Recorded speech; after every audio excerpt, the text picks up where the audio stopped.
Chapter 1. Love in the Shadow of Treachery. The Palace of Versailles, in the autumn of 1668, stood as a monument to divine ambition.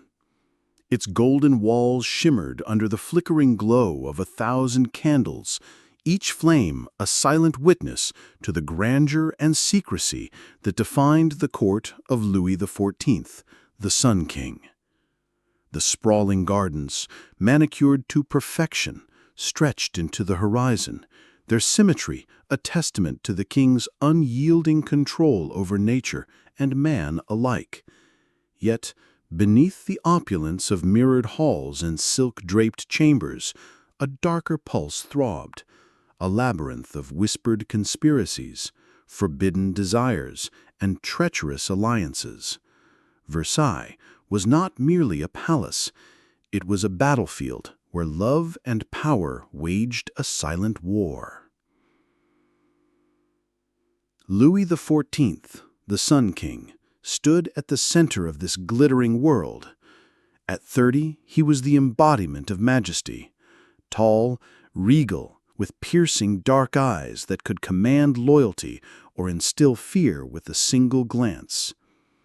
His presence filled every room, his voice carried the weight of divine right, and his will shaped the destiny of France. Yet, for all his power, Louis was a man, and within the iron cage of his crown, his heart burned with passions that no throne could tame.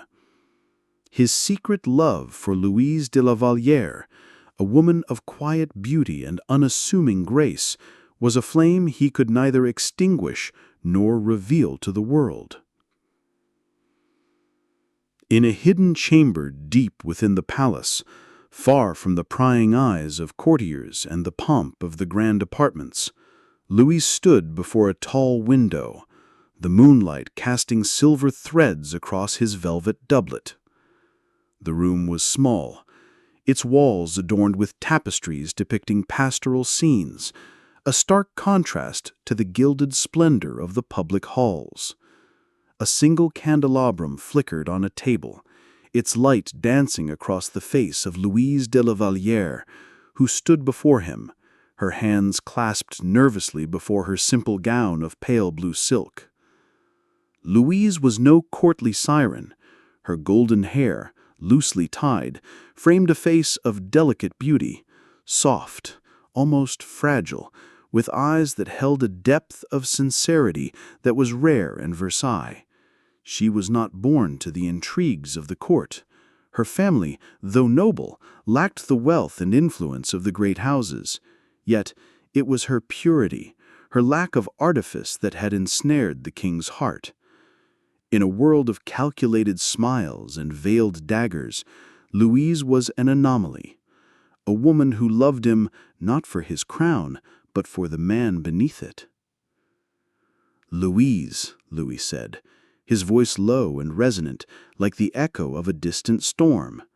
He stepped closer, his boots silent on the thick Aubusson rug.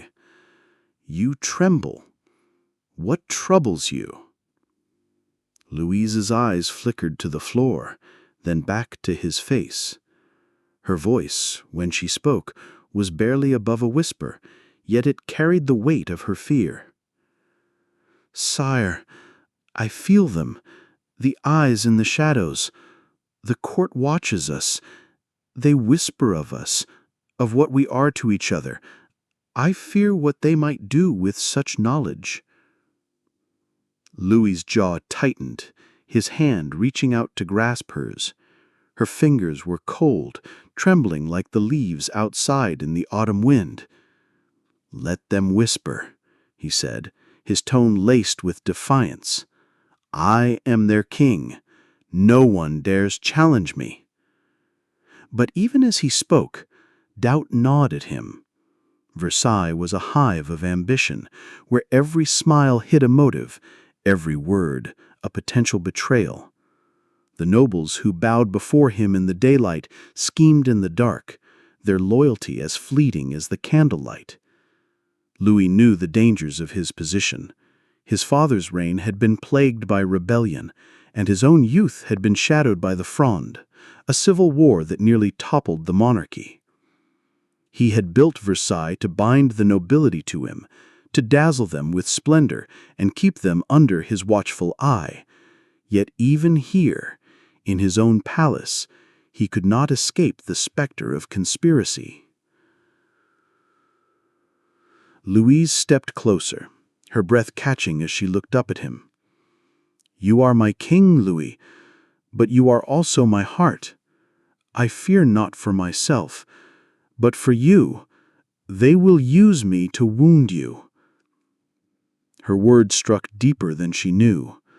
Louis had always prided himself on his control, his ability to bend men and events to his will.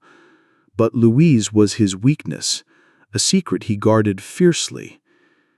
Their meetings were cloaked in shadow, arranged by trusted servants who knew the hidden passages of Versailles like the veins of their own hands.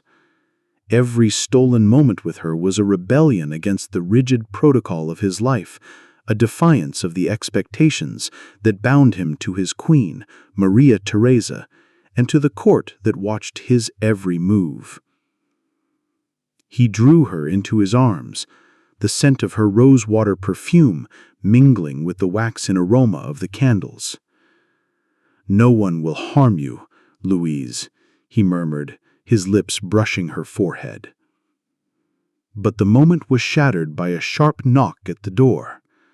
Louis released her, his hand instinctively moving to the hilt of the ceremonial dagger at his side. The door opened to reveal Bontemps, his loyal valet, a man whose discretion was as unyielding as the stone walls of the palace. Bontemps's face was pale, his eyes darting nervously as he held out a folded parchment sealed with black wax. "Sire," he said, his voice low, "this was left at the servants' entrance. It bears no name, but it is addressed to you." Louis took the letter, his fingers brushing the rough parchment. He broke the seal, his eyes scanning the words scrawled in a hurried hand. "The Sun King's heart is his weakness. Beware the whispers of those closest to you, for they sharpen their blades in secret." The words sent a chill through him. He crumpled the letter in his fist, his gaze hardening as he turned to Bontemps. "Who delivered this?" "No one saw, sire. It was found by a footman, slipped beneath the door." Louise's hand flew to her mouth, her eyes wide with fear. "Louis, what does it mean?" He did not answer immediately. Instead, he strode to the fireplace and cast the letter into the flames, watching it as the parchment curled and blackened. The warning was clear. Someone knew of his affair with Louise, and they meant to use it against him. But who? The court was a nest of vipers, nobles like the ambitious Duc de Luzon, whose loyalty was as fickle as the wind, courtiers who envied his power, even members of his own family, who might see his weakness as an opportunity to advance their own agendas. "Speak of this to no one," Louis ordered Bontemps, his voice like steel, "and double the guard on the private corridors tonight." Bontemps bowed and retreated, leaving Louis and Louise alone once more. The air between them had shifted, the warmth of their embrace replaced by a cold undercurrent of fear. Louise stepped back, her hands twisting the fabric of her gown. "They will destroy us, Louis. I am not strong enough for this." "You are stronger than you know," he said, his voice softening. He cupped her face in his hands, forcing her to meet his gaze. "I will protect you, Louis, no matter the cost." But as he spoke, his mind raced. The letter was no idle threat. It was a spark that could ignite a conflagration, threatening not only his reputation, but the stability of his reign. The court was already restless. the nobles chafing under his absolute rule. His marriage to Maria Theresa, a political alliance with Spain, was a fragile bond, and any scandal could weaken his position both at home and abroad. He could not afford to let this secret unravel. Louise's eyes searched him, her voice trembling as she spoke. "I love you, Louis, but I am not made for this world. The court is a maze, and I am lost in it. Every step I take feels like a misstep, every word a potential betrayal." Her words pierced him, for they echoed his own fears. He had built Versailles to be his fortress, a place where he could control every facet of his kingdom. Yet within its walls, he was as vulnerable as any man. The thought of losing Louise, of her being torn from him by the machinations of his enemies, was a wound he could not bear to contemplate. He pulled her close again, his lips finding hers in a kiss that was both desperate and defiant. For a moment, the world outside ceased to exist. No court, no conspiracies, no crown. There was only Louise, her warmth, her breath, her heartbeat against his. But the moment was fleeting, and as they parted, the weight of reality settled over them once more. "Stay with me tonight," he said, his voice a plea disguised as a command. Louise hesitated, her eyes flickering to the door. "If I stay, I fear I will only bring you more danger." "Then let the danger come," he replied, his tone resolute.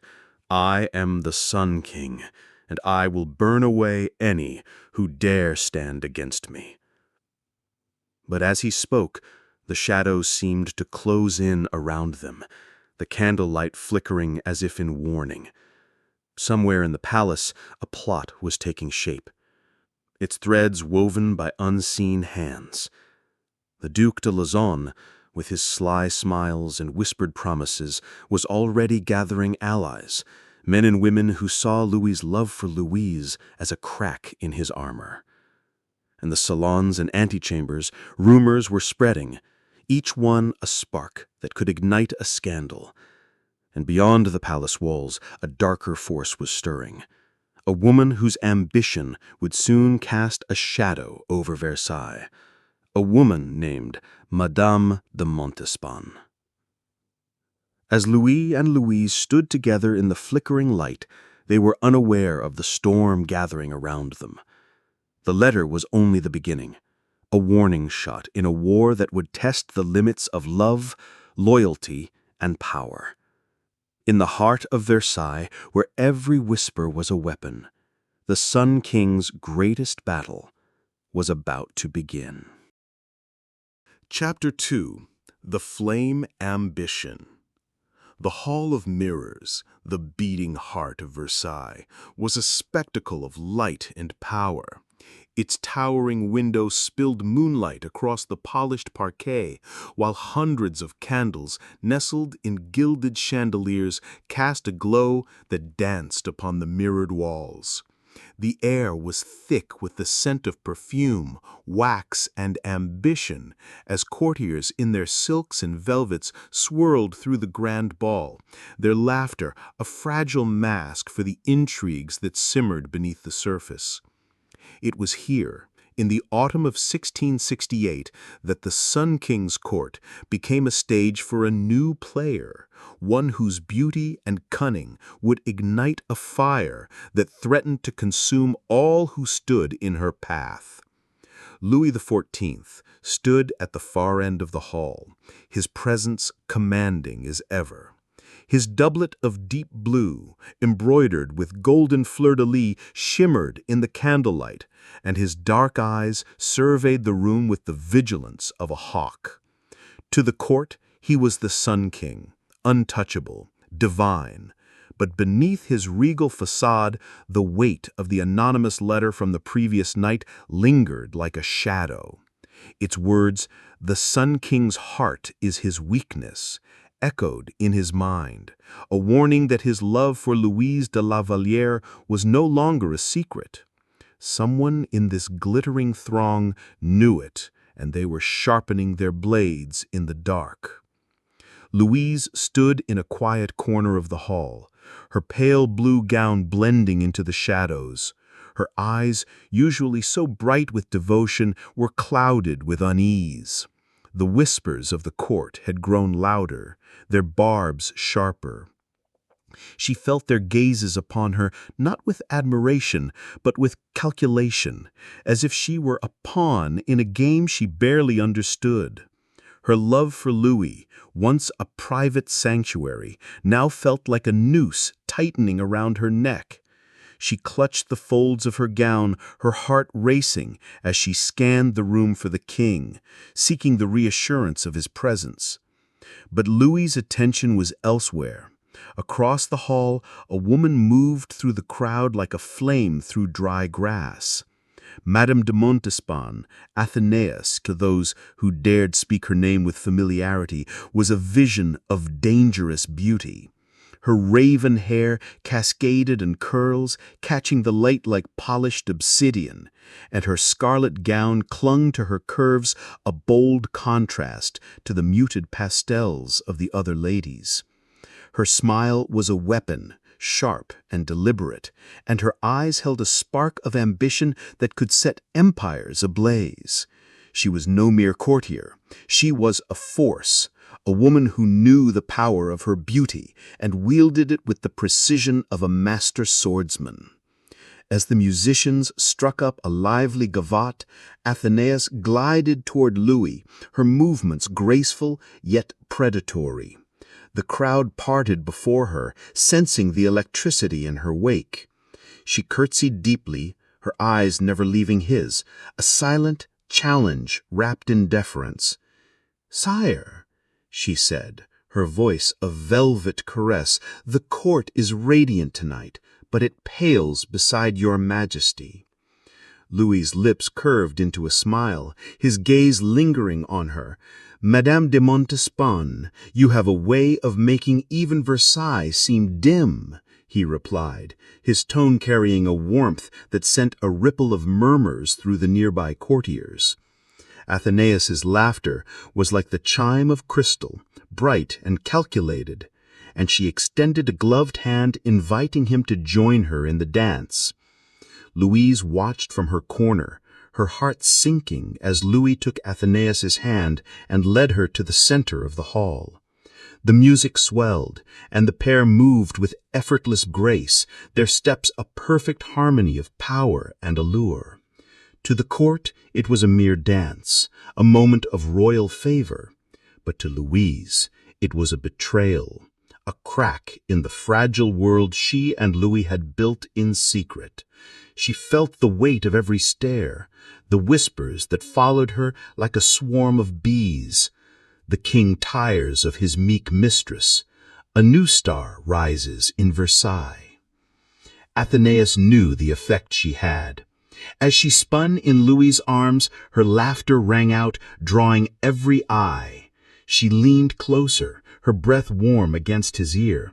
"Sire, do you ever grow weary of the timid hearts that cling to you?" she murmured, her words laced with daring that bordered on insolence.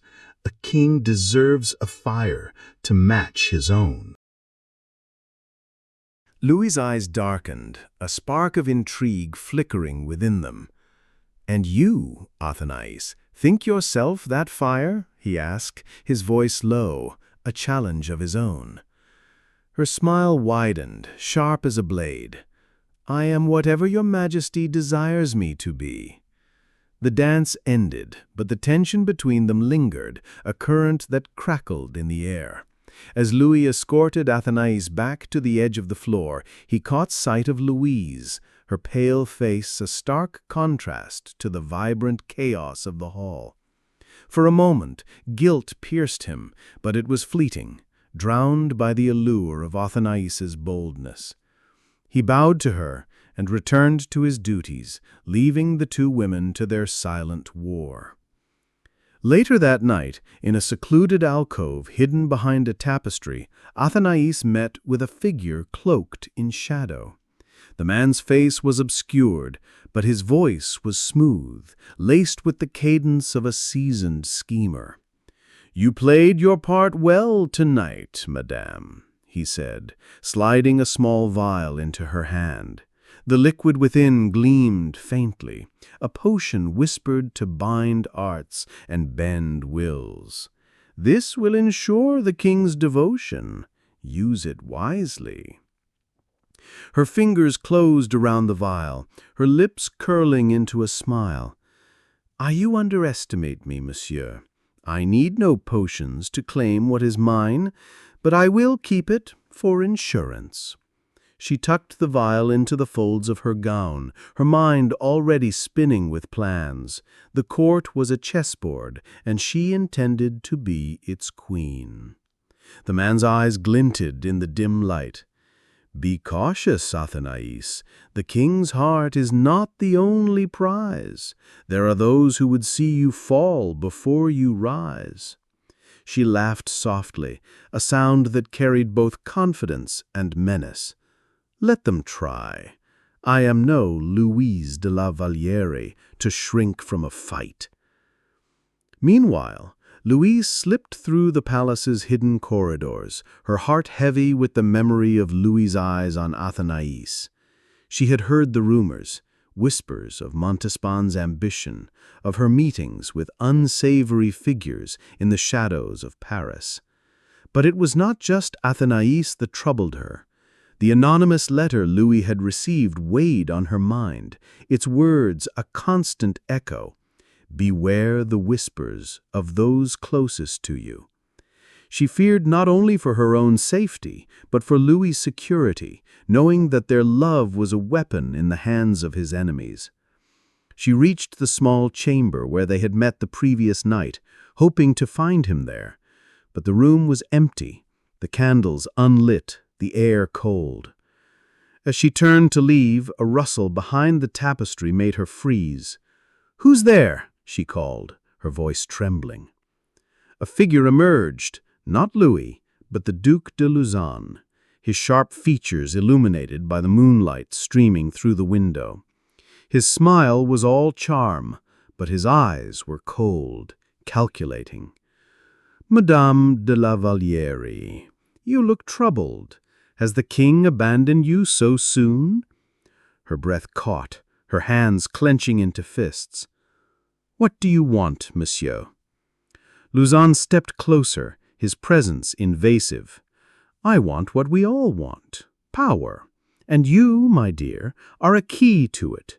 The court knows of your connection to His Majesty. They whisper of it, and they plot. But I can protect you, if you help me." Her heart pounded, but she held his gaze. "I will not betray him," she said, her voice steady despite her fear. "Betrayal is such a harsh word. Think of it as survival. The king's favor is fleeting, and Madame Montespan is no timid flower. She will crush you without a thought. But if you align with me, we can ensure her downfall, and yours will be a softer landing." She stepped back, her mind racing. She knew of Lauzun's reputation, his hunger for influence, his willingness to manipulate and destroy. But his words struck a nerve. Athenais's rise was undeniable, and with it she felt her own place in Louis's heart slipping away. Yet to join Lauzun's schemes would be to betray the man she loved, to become a pawn in a game that could topple the throne itself. "I will not be your tool," she said, her voice firm. "Leave me, monsieur, or I will call for the guards." Lauzun's smile faded, his eyes narrowing. "You will regret this, Louise. The court is no place for innocence." As he slipped back into the shadows, Louise sank onto a nearby chair, her hands trembling. She felt the walls of Versailles closing in, the weight of its secrets suffocating her. She loved Louis with every fiber of her being, but that love was a chain, binding her to a world of danger and deceit. Across the palace, Louis stood alone in his private study, a map of France spread before him. But his thoughts were not on borders or battles. The letter, the whispers, the growing tension in the court, they were signs of a storm gathering. He knew of Athénaïs's allure, her boldness that both thrilled and unsettled him. He knew, too, of Louise's fragility, her fear that their love was a flame destined to burn out. And he knew of men like Lausanne, whose loyalty was a mask for ambition. He poured a glass of wine, the ruby liquid catching the candlelight. Athénaïs's words echoed in his mind. A king deserves a fire to match his own. She was a temptation, a challenge to his control. But Louise was his heart, a refuge from the crown's weight. Yet in Versailles, even love was a battlefield, and Louis was beginning to realize that no king, not even the Sun King, could escape its wars unscathed. As the candles burned low, the palace seemed to hold its breath, waiting for the next move in a game where every player was both predator and prey. And in the shadows, Athénaïs de Montespan clutched her vial, her eyes gleaming with a hunger that could topple kings. Chapter 3. The Unraveling of Secrets.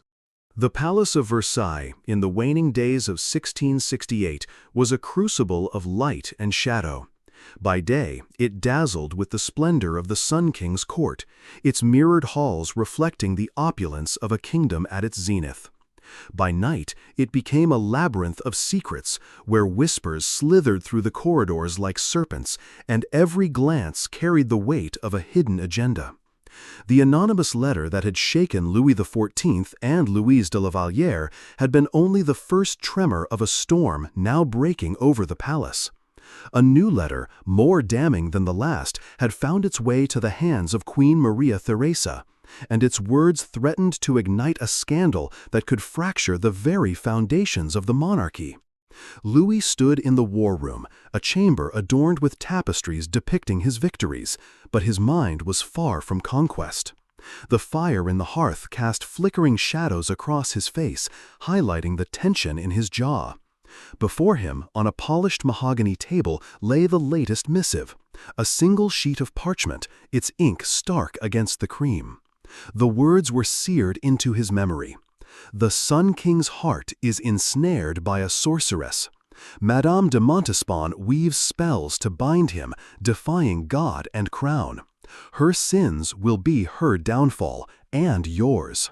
The accusation was as bold as it was dangerous. Witchcraft was no mere rumor in the France of Louis XIV. It was a crime that could send nobles to the stake and tarnish the divine aura of the monarchy. The letter's mention of Madame de Montespan, Athénaïs, was a calculated strike, one that implicated not only her but Louis himself.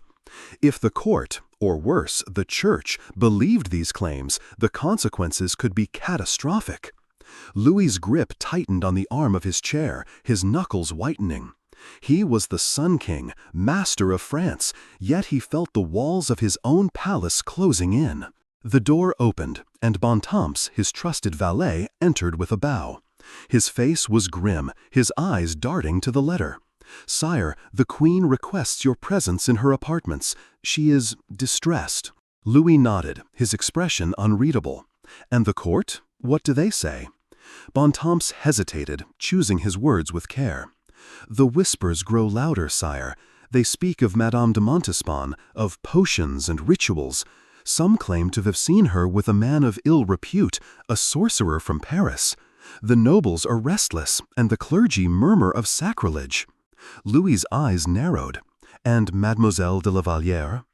"She keeps to her chambers, sire, but the court does not spare her. They say she is complicit, that her silence protects Montespan's sins." The words struck like a blade. Louise, his gentle Louise, caught in a web of lies and ambition. He dismissed Bontemps with a wave, his mind racing. The letter was no idle threat. It was a weapon forged by someone with intimate knowledge of his affairs. The Duc de Lauzun, with his serpent smile, was a likely candidate, but there were others, jealous courtiers, disgruntled priests, even members of his own family who coveted influence. The question was not only who, but why, and how far they were willing to go.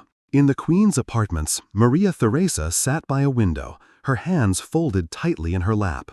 Her Spanish features, usually soft and composed, were taut with pain. Her dark eyes, framed by a lace veil, met Louis' as she entered, and the weight of her gaze was heavier than any crown.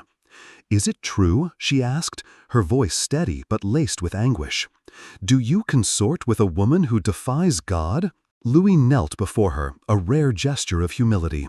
"Maria, you are my queen. These are lies meant to wound us both." But her eyes did not soften. "The court speaks of potions, of dark rituals. They say this Montespan has bewitched you, that she holds you in thrall. And what of La Vallière? Was she not enough for you, Louis?" The mention of Louise stung, but Louis kept his composure. "The court thrives on gossip, Maria. I will root out the source of these lies and silence them." She turned away, her voice barely a whisper. "You are my husband, but I am not your heart.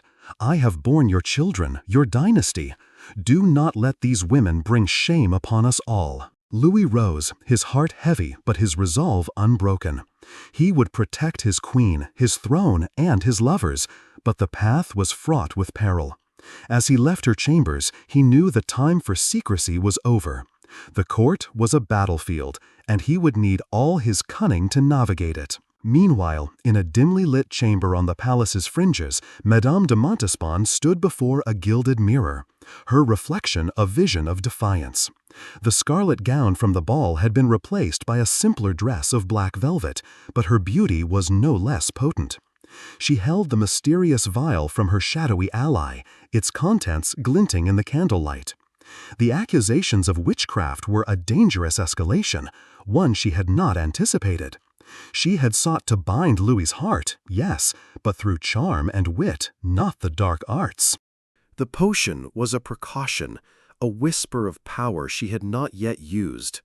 But now, with the court turning against her, she felt the noose tightening. A knock at the door startled her, and she slipped the vial into a hidden pocket. A servant ushered in a man cloaked in black, his face half hidden by a hood. It was the same figure who had given her the potion, a man known only as La Voisin, a shadowy figure rumored to traffic in forbidden knowledge. His voice was low, urgent. "The court moves against you, madame. The letter to the queen was only the beginning. They will search your chambers, question your servants. You must act quickly." Athanas's eyes blazed. "I will not cower before their lies. Who is behind this?" La Voisin's lips curled into a grim smile. "The Duc de Lauzun is bold, but he is not alone. There are others, priests, nobles, even those close to the king. They see your influence as a threat. Destroy the vial, madame, and distance yourself from me. If they find evidence, not even the king's favor will save you." She hesitated, her fingers brushing the pocket where the vial rested. To destroy it was to admit defeat, to relinquish a weapon in a war she could not afford to lose. But to keep it was to court disaster. "I will decide my own path," she said coldly. "Leave me." As La Voisin vanished into the night, Athanas's mind churned. She had come too far to falter now. Louis was her prize, and she would not let Louise de la Vallière or the scheming nobles steal him from her. But the accusations of witchcraft were a fire she could not easily extinguish. She needed to act, to turn the court's suspicions against her enemies before they consumed her. In her chambers, Louise de la Vallière knelt before a small crucifix, her prayers a desperate plea for guidance. The court's whispers had grown into a roar, accusing her of complicity in Montespan's supposed sorcery. She had refused the Duc de Luzon's offer to betray Athanasius, but the weight of his threats lingered. She knew the truth, that her love for Louis was her only crime. But truth was a fragile thing in Versailles. The court would believe what served its ambitions, and Louise was an easy target. A soft knock interrupted her prayers, and Bontemps entered, his face etched with concern. "Mademoiselle, the king requests your presence in the private gardens. He asks that you come alone." Louise's heart leapt, a mix of hope and fear. She followed Bontemps through the palace's hidden passages, her steps echoing in the silence. The gardens were a world apart from the court, their fountains silent under the moonlight, their hedges casting long, jagged shadows. Louis stood by a marble statue of Apollo, his figure a silhouette against the starry sky. His face, usually so composed, was taut with worry. "Louise," he said, his voice low, "the court is a storm, and you are at its center. They accuse Montespan of witchcraft, and some claim you shield her. Tell me the truth. Do you know anything of this?" Louise's eyes widened, her breath catching. "Sire, I swear I know nothing of such things. I love you, and that is my only sin. But the court, they will tear us apart to wound you." Louis stepped closer, his hand reaching for hers. "I will protect you, Louise, but I must know who moves against me. Lausanne? The clergy? Someone in my own household?" She shook her head, tears welling in her eyes. "I do not know, Louis, but I feel their hatred, their ambition. They use me to reach you." He pulled her into his arms, his embrace a fleeting refuge. "Then we must be stronger than they are. I will not let them take you from me." But even as he spoke, a rustle in the hedges made them both freeze. Bontemps appeared, his face pale. "Sire, a servant has been found dead in the stables, a boy who carried messages for Madame de Montespan. Poison, they say." Louis's blood ran cold. The web of conspiracy was tightening, and he was running out of time to unravel it. He sent Louise back to her chambers with Bontemps, his mind racing.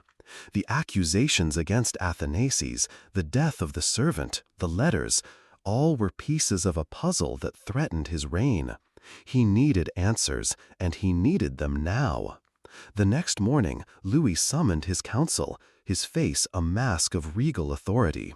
"I will have the truth," he declared, his voice echoing through the chamber. "Every whisper, every letter, every plot, find the source, or you will answer for it." As the council scrambled to obey, Louis's thoughts turned to Athanasius. She was a flame, dangerous and alluring, but was she a pawn or a player in this deadly game? And Louise, his heart's refuge, could he protect her from a court that fed on weakness? The Sun King stood at the precipice, his kingdom glittering around him, but the shadows of Versailles were closing in, and even the sun could not banish them all. Chapter 4. The Price of Shadows. The Palace of Versailles, in the final days of 1668, was a gilded cage trembling on the edge of chaos. The opulent halls, once a testament to Louis XIV's unassailable power, now echoed with the venom of whispered accusations. The anonymous letters, the whispers of witchcraft, and the mysterious death of a servant had woven a noose around the court, tightening with each passing hour. The Sun King, whose radiance had once silenced all dissent, now faced a storm that threatened to eclipse his reign. In the heart of this tempest stood two women, Louise de la Vallière, whose love for Louis was her only crime, and Madame de Montespan, whose ambition burned brighter than the chandeliers of the Hall of Mirrors. As the court teetered on the brink, Louis knew that the time for secrets was over. Truth, however bitter, would be his only salvation. The morning air was crisp, the gardens of Versailles shrouded in a mist that clung to the fountains like a ghostly veil. Louis stood in the Apollo salon, his hands clasped behind his back, his eyes fixed on a portrait of himself as a young king, resplendent in armor. The image was a reminder of his invincibility, but today it felt like a mockery. The council had returned with fragments of information, servants' gossip, intercepted letters, and the name of the Duc de Lauzun, whose ambition was a blade poised at Louis's throat. But the true architect of the plot remained elusive, a shadow slipping through his grasp. Bontemps entered, his face etched with urgency. "Sire, we have apprehended a woman in Paris, a fortune-teller known as La Voisine. She claims knowledge of the letters and the servant's death. She speaks of Madame de Montespan." Louis's heart sank, though his expression remained a mask of steel. "Bring her to me," he commanded, "and summon Madame de Montespan and Mademoiselle de Lavalier to the war room. This ends today." The war room, with its tapestries of conquest and heavy oak table, was a fitting stage for the confrontation to come. Louis stood at the head of the table, his doublet of black velvet a stark contrast to the golden splendor around him. The air was thick with tension as the doors opened, admitting Louise first. Her face was pale, her eyes red-rimmed from sleepless nights, but she held her head high, her simple gown of dove gray a silent rebuke to the court's extravagance. She curtsied, her gaze meeting Louis' with a mix of love and fear. "Louise," he said softly, "you have been wronged by this court. Today I will set it right."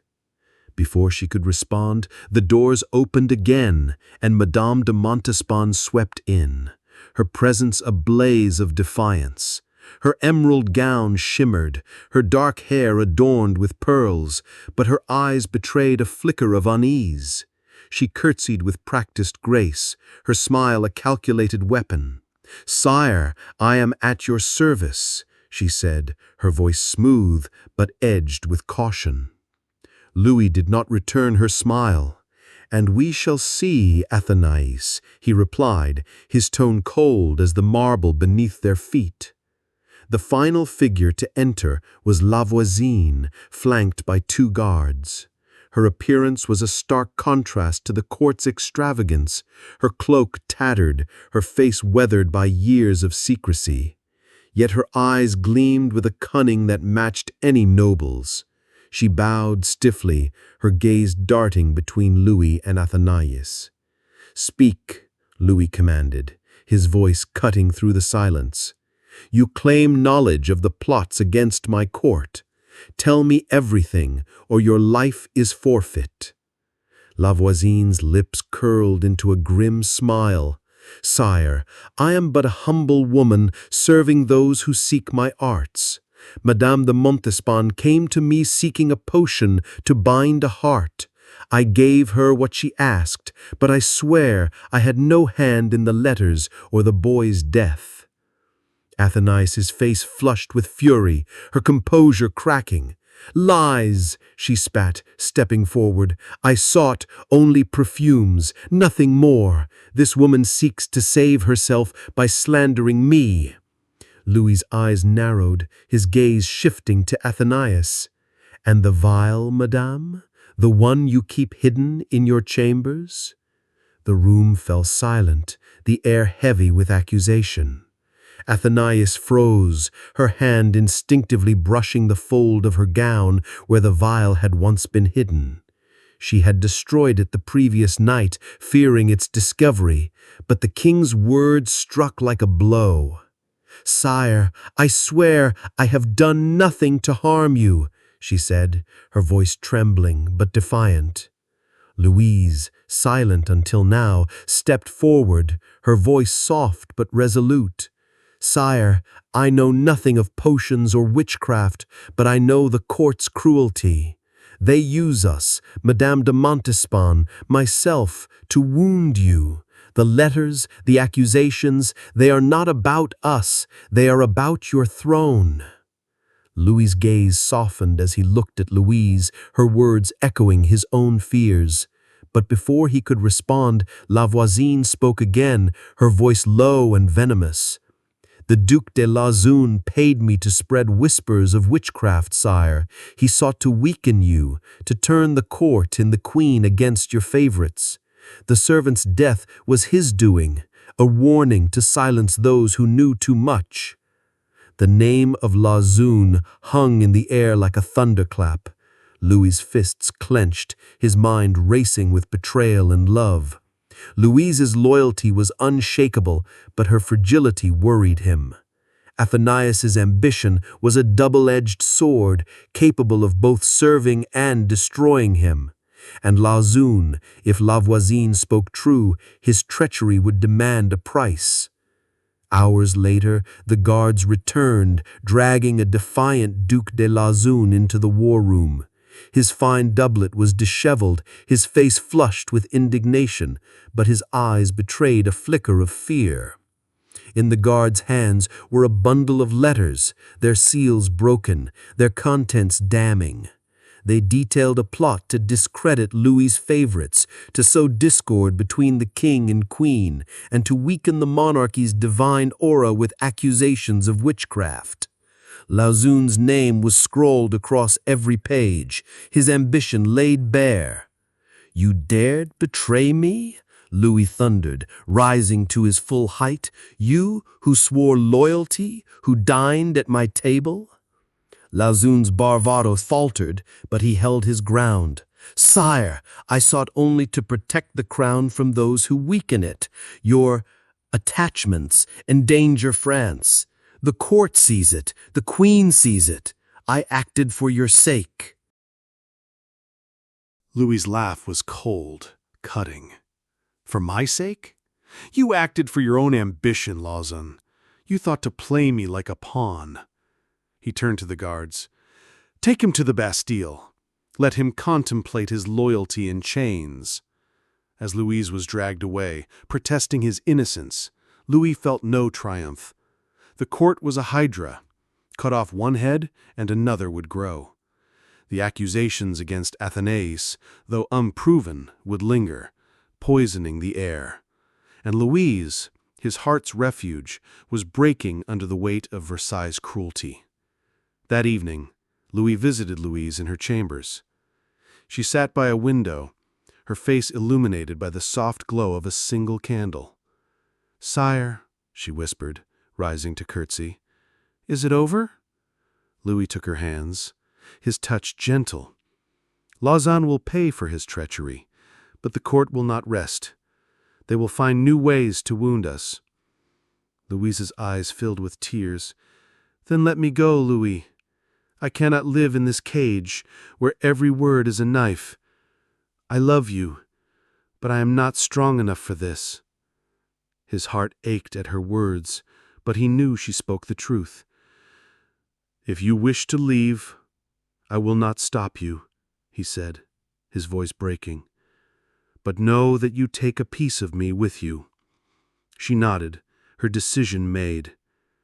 "I will seek peace in a convent where I can pray for you, for us." The next day, Louise de la Vallière left Versailles, her departure quiet but final. The court whispered of her retreat, some with pity, others with scorn. Athenaeus, cleared of the worst accusations, remained at Louis' side, her beauty undimmed but her heart shadowed by fear. She knew the court's eyes would never leave her, waiting for another misstep. Louis stood in the Hall of Mirrors, alone, the candles burning low. The palace was his creation, a monument to his glory, but it was also his prison. The secrets of Versailles, like the mirrors around him, reflected only what he allowed the world to see. But in the silence, he felt the weight of those he loved. Louise, now gone, and Athenaeus, a flame that could yet burn him. The Sun King was invincible, but even the sun could not banish the shadows of betrayal. Chapter 5. The Sun Endures. Winter had settled over Versailles in early 1669, cloaking the palace in a frost that mirrored the chill in Louis XIV's heart. The golden facades of the palace gleamed under a pale sun, but within its walls the air was heavy with the aftermath of betrayal. The scandal that had erupted, anonymous letters, accusations of witchcraft, and the death of a servant had been quelled, but not without cost. The Duc de Lauzun languished in the Bastille, his ambition reduced to chains. Louise de la Vallière had fled to a convent, seeking solace in prayer, while Madame de Montespan, though still radiant at Louis's side, walked a razor's edge, her every move scrutinized by a court hungry for her downfall. The Sun King stood alone at the pinnacle of his power, yet the shadows of his loves and enemies lingered, a reminder that even a king could not escape the price of his desires. The Hall of Mirrors, once a stage for grand balls and whispered intrigues, was quiet this morning. Louis stood before one of the towering mirrors, his reflection a study in contrasts, regal in his crimson doublet embroidered with gold, yet weary, his dark eyes betraying the toll of recent weeks.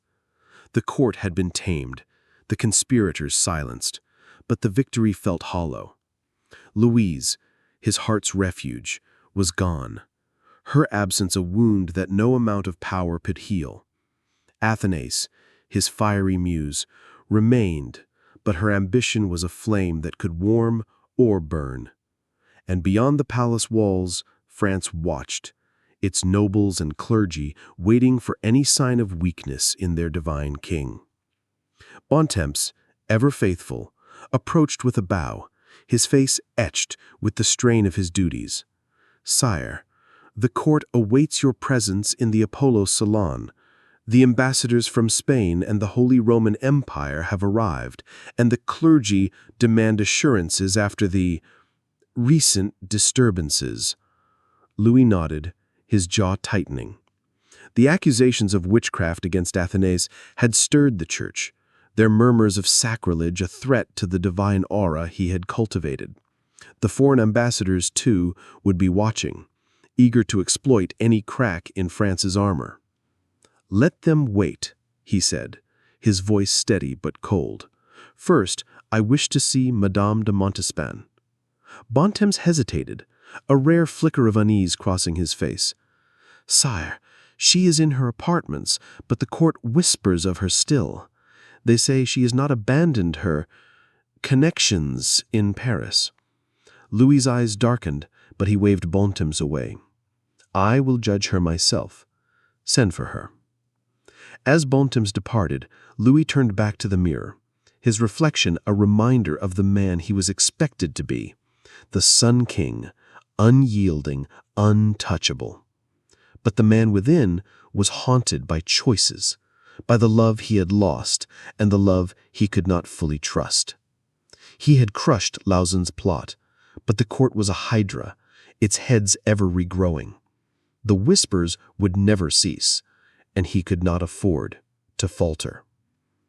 In her apartments, Madame de Montespan stood before a roaring fire, her emerald eyes fixed on the flames.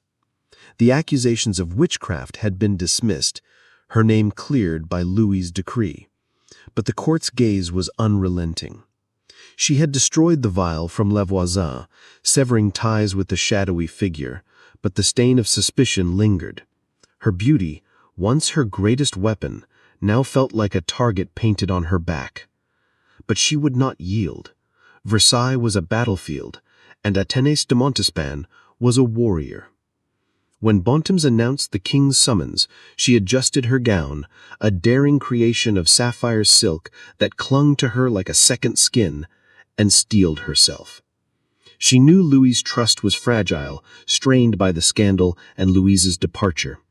But she also knew his desire, the way his eyes lingered on her, the way his voice softened when they were alone.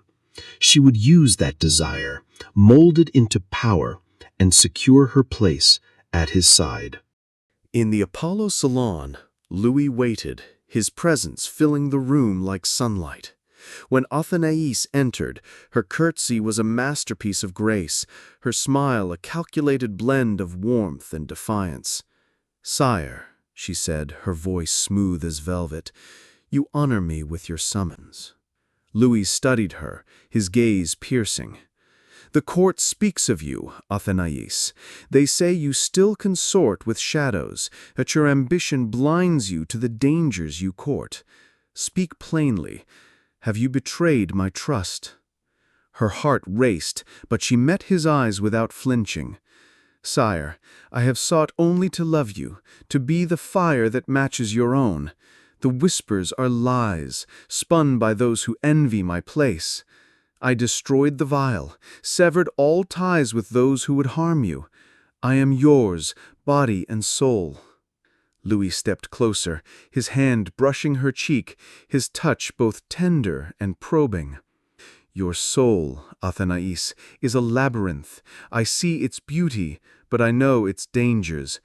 If you are to remain at my side, you must be beyond reproach. The court watches, and I cannot protect you from every blade." Her breath caught, but she nodded, her resolve unbroken. "Then let me prove my loyalty, sire.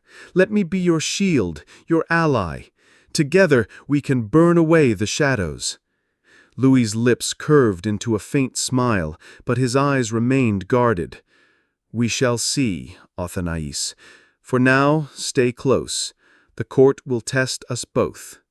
As she left, Louis felt a pang of uncertainty. Athénaïs was a flame he could not resist, but her ambition was a force he could not fully control. He had lost Louise to the court's cruelty, and he would not lose another to its machinations. But the price of keeping Athénaïs might be higher than he could pay. Far from Versailles, in a quiet convent on the outskirts of Paris, Louise de la Vallière knelt in prayer, her simple gray habit a stark contrast to the silks she had worn at court. The stone chapel was cold, its silence a balm to her wounded heart. She had left Versailles to escape its poison, to find peace in a world free of whispers and betrayal. Yet even here she could not escape the memory of Louis, his voice, his touch, the love that had been both her joy and her undoing. A letter had arrived that morning, sealed with the royal crest. Her hands trembled as she opened it, recognizing Louis's elegant script. "My heart," it began, "you have chosen a path I cannot follow, but know that you carry a piece of me with you. France is my duty, but you were my refuge. May God grant you the peace I could not." Tears fell as she folded the letter, pressing it to her chest. She had loved a king, and the cost had been her heart. But in the quiet of the convent, she found a strength she had not known in Versailles, a strength born of surrender, of faith. She would pray for Louis, for the man beneath the crown, and for the kingdom he ruled. Back in Versailles, the court gathered in the Apollo Salon, a sea of silks and jewels under the watchful eyes of the Sun King. The ambassadors from Spain and the Holy Roman Empire stood at attention, their faces masks of diplomacy, while the clergy, led by the stern Bishop Bossuet, watched with barely concealed judgment. Louis entered, his presence silencing the murmurs, his crimson doublet a symbol of his unyielding authority.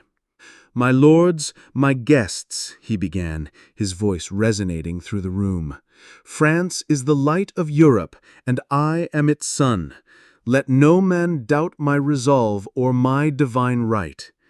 The whispers of treason have been silenced, the guilty punished. Let us speak no more of shadows, but of the glory that lies ahead." The court applauded, but the undercurrent of tension remained. Bossuet stepped forward, his voice measured but firm. "Sire, the Church rejoices in your justice, but we urge vigilance. The taint of scandal must not touch the throne." Louis's eyes met the bishop's, a silent challenge. "The throne is mine, and I will guard it. Let the Church tend to souls, and leave the crown to me." As the assembly dispersed, Louis caught sight of Athénaïs in the crowd, her emerald eyes gleaming with pride. She had survived the storm, but the court's memory was long, and her enemies would not rest. He knew she would fight, her ambition a match for his own, but he wondered if her fire would warm his heart or burn his kingdom. That night, Louis stood alone in the gardens, the fountains silent under a starlit sky. The palace loomed behind him, its golden walls a testament to his power, but also a prison of his own making. He had crushed Lauzun's plot, protected Athénaïs, and let go Louise, but the cost was etched into his soul. The court would always watch, always scheme, and he would always be the Sun King, radiant but alone. In the distance, a single candle flickered in a window, a reminder of the secrets that Versailles would never relinquish. Louis turned back to the palace, his steps resolute. He was the sun, and he would endure, but the shadows of his loves and betrayals would follow him, eternal as the stars. The court of Versailles would go on, its dances and intrigues unending, but for Louis XIV, the price of love had been paid in full. The Sun King ruled, but his heart, like the palace itself, was a labyrinth of light and shadow, where every victory came at a cost and every love left a scar.